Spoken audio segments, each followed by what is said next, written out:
السلام عليكم ورحمة الله وبركاته. صباح wanaagsan maalin wanaagsan wax kasta ay ku tahay wanaagsan kusoo dhawo channelka Surbiyaan.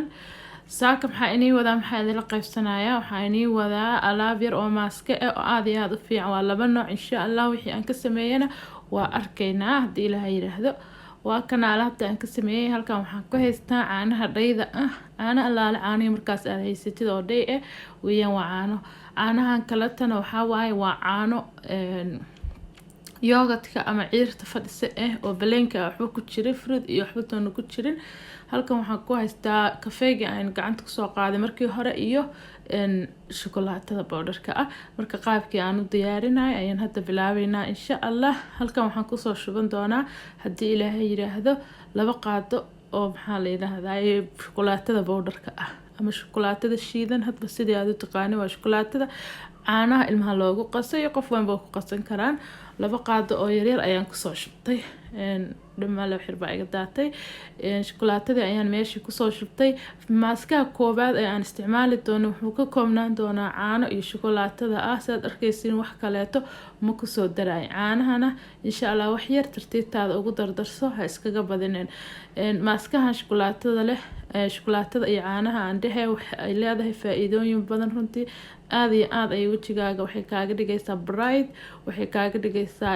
soft smooth qurux ما شاء الله هذا ماسكان في عينه فيسكنا هذا متقانا قرح وغدقة iyo dhalaal ay ku gelinaya waa arki doontaa hadii aad tijaabisid hooyo marsan karto gabadha marsan karto waxaan ku dhahay ma sha Allah tabarakallah waay aad ay shukulaatadan iyo caanahan yar la isku qasaay ay u fiican yihiin marka waa ka saada yar ee smoothka ah ee quruxda badan ay noqotay tijaabi markii aad waxa tijaabisid ayaad wax arki doontaa resultigiisa iyo waxa uu yahay iyo waxtarkiisa hadii aadan tijaabinin ma ogaan kartid marka tijaabi muddo ilaa 3 maalin ahna waxyaabaha face-ka wad 3 cisho marso kadib hadana bilowga kale insha Allah markaas kadib waad ogaanaysaa hadii Ilaahay ilaahay harjeenaya in aad ka heli doontid shukulaatadan iyo caanahan la isku daraayo oo face-ka amarsanaysid ama wajiga amarsanaysid aadna uu ku naasibi doon wax allergy ma laha wax kiimikaalna ma ah waa laba wax oo la cuno labadaba saas ku cuni kartaa ma sha Allah tabarakallah tii shukulaatada iyo caanaha dhayda ah intaas ayaan uga baxnay waxaan sameysanaynaa tii kafeega ayaan sameysanaynaa kafee allaale markaas kafeegii gurigaaga yaala oo aad isticmaashid khasab ma ahan kambanigan aan isticmaalayo ina isticmaashid laakiin kafeega kan aan Soomaalida ka helo Soomaalida oo qaxwaha aan idhaahno ma isticmaali kartid laakiin kafeega kale oo dhalada ku jiro isaa kuskuusan insha Allah waad isticmaali kartaa ani kambani u yahay waa kana kafeegi laba qaado ayaan taqaanaay saa u jeedin boo yariiriisa ayaan ku soo shubtay ama hal qaado oo weyn isticmaali kartaa waa kaas marka ma sha Allah maaskahan labaad ee kafeega ah aan isagana isticmaali doono malab iyo waxaan isticmaali doonaa hadii Ilaahay yiraahdo caanaha yogurtka 3 shay ku koobay waa kafee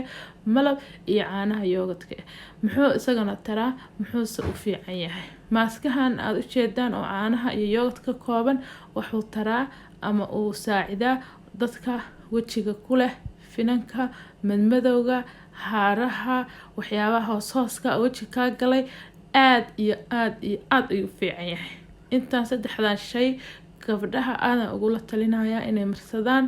isticmaalaan wajigaaga haduu ka qayrmay hadii aad tahay imtixaana hooyo ama gabar xoogaa wajiga midmadow kaga jiro finan midmadow ku reebeen haara leh intaba way ka saacideynaysaa aad kafeega u fiican yahay intaana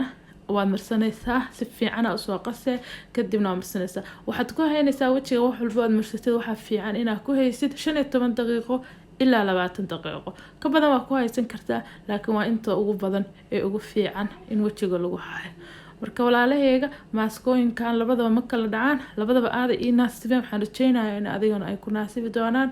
aanad ka heli doontid soona tijaab insha Allah midiiba muddo 3 beriyana waa inaa wadid hal maalin madmadowga iyo wasakhda iyo haaraha wajigaaga kuma soo boodin marka waxa waaye wixii waxa la rabaa in la laasimo oo la wada sida aad resultigiisa aad ogaatid midkiiba 3 beri tijaab 3 beri wad kadibna commentiga waxa igu soo qortaa resultiga ka faa'iiday iyo midkii ma taqaanaay ku naasibay waxaan rajeynayaa in uu ku naasibi doono haddii ilaahay yiraahdo ka raali ahaa ilmahayga ayaa mataqaanaa guriga jooga oo xoogaa qaylinaya markaa waan ka raali gelinayaa